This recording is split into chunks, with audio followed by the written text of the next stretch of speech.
So in the background, I added some more data in my database. If I open my database and refresh in here, you guys can see there right now there are 105 records inside my database. And if I refresh my page, it will show all the records inside that table. So imagine if you have 1,000 or 2,000 or even a million records, showing all of them will take a lot of time, and it will be impossible to display them inside a browser. So to prevent this, we are going to use a pagination. So let's go back to our VS Code and let's go to inside our branch controller. To make this query as a paginated query, so it will return our records in a chunks. For it, we can use pagination in here. So instead of get, we will just type paginate, then we will pass how many records we want to fetch from the database per page. So for example, I want to fetch 10 records per page. That's it. Now in the our index page, let's go at the end of my table. Here, end of my table, here I want to add my pages and show my pages in here. So for that I will type $brands, then links.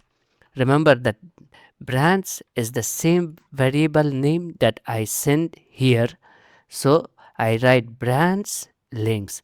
Now if I go to the browser and refresh my page, now it only returned 10 pages with the previews and next buttons. Now if I click next, it will go to the next page. Here you guys can see it will go to the next page, and if I click next again, next page, and if I click the previews, it will return back to the previous page.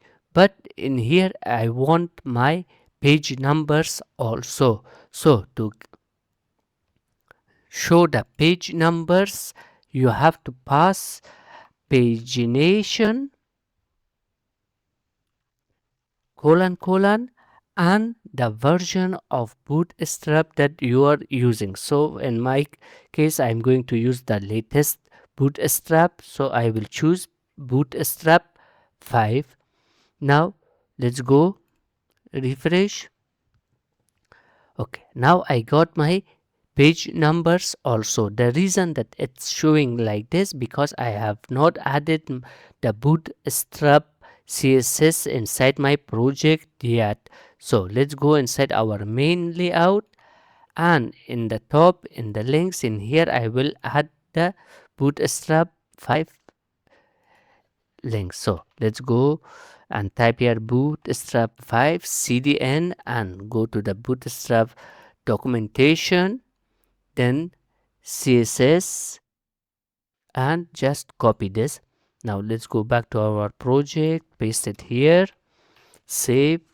Let's go back to the browser and refresh again.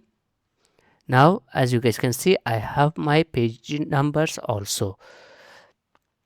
Now if you want, for example, 20 records per page, you can just change this to 20 and refresh.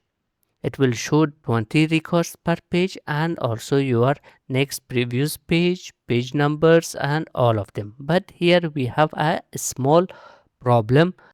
If I search for anything, for example this record, I will get all the records, and if I change my page, for example right now I only have 2 pages for the search result. Now if I click 2, it will bring all the pages back.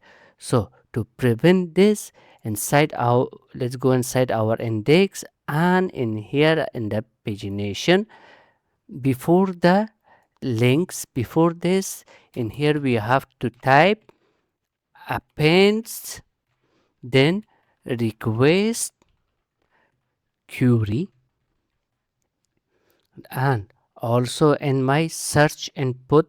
So in here also we have to add our old value also. So for that we will just type value dollar request and my search value here. That's it. Now let's go refresh. Okay, first let's search for something. Now in here my original value is still here, and if I go here right now I have 4 pages. If I go to page number 3, come back, still 4 pages, and if I select second page, still 4 page. So if I clear my search, click the search, and it will bring all the records in here. So this is our pagination part.